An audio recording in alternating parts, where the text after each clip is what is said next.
Super singer season 11 மிகப்பெரிய அளவில் பிரம்மாண்டமாக நடந்தது. அதில் சரண்ராஜ் அவர்கள் ரன்னரப் ஆனார். அதே போல் நிக்கில் அவர்கள் முதலிடத்தை பிடிச்சார். இந்த சூழ்நிலையில் இப்போ என்ன இருக்குது அப்படின்னு பார்த்தோன்னா, எல்லோருமே இப்போ சரண்ராஜ் அவர்களை பற்றி தான் பேசி வந்துட்டுருக்காங்க. இந்த நிலையில் அவர் என்ன பண்ண போகிறாரு தனக்கு கிடச்சிருக்கக்கூடிய அந்த பரிசு தொகையை வச்சு அப்படின்னா, முதல்ல தன்னுடைய அப்பாவுக்கும் அம்மாவுக்கும் தன்னை உட்கார வச்சு நிறைய இடங்களில் தனக்காக ரொம்பவே கஷ்டப்பட்ட அப்பா அம்மாவுக்காக அவர் தன்னுடைய செலவில் ஒரு வீடு கட்டி கொடுக்க போகிறாராம். அந்த விஷயம் இப்போ சமூக வலைதளங்களில் ரொம்பவே வைரலாக பரவி வந்துட்டுருக்கு. இந்த சூழ்நிலையில் எல்லோரும் என்ன சொல்லி வராங்கன்னா, இது போல் பிள்ளை கிடைக்கிறது அப்படின்றது மிகப்பெரிய விஷயம்.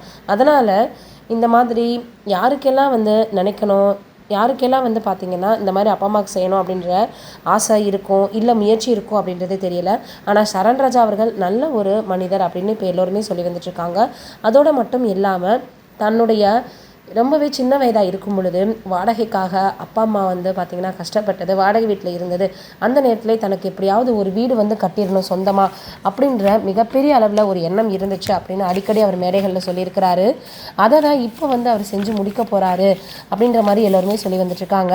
தனக்கு கிடச்சிருக்கக்கூடிய அந்த 10 லட்சத்தில் தங்களுடைய ஊரில் எந்த அளவுக்கு அவரால் ஒரு நல்ல வீடை கட்ட முடியுமோ அந்த மாதிரி கட்ட போகிறாராம். ஏன்னா ஊர் மக்கள் எல்லோருமே அவருக்கு அவ்வளோ பெரிய வரவேற்பு கொடுத்துருந்தாங்க. உண்மையிலேயே அவருடைய ஊருக்கு அவர் பெருமை தேடி கொடுத்துருக்காரு அப்படின்னு தான் சொல்லணும். இந்த சூழலில் இப்போது சரண்ராஜா அவர்கள் தன்னுடைய அப்பா அம்மாவிற்காக வீடு கட்ட போகிறாரு அப்படின்ற செய்திகள் வெளியாகி சமூக வலைதளங்களில் ரொம்பவே வைரலாக பரவி வந்துட்டுருக்கு.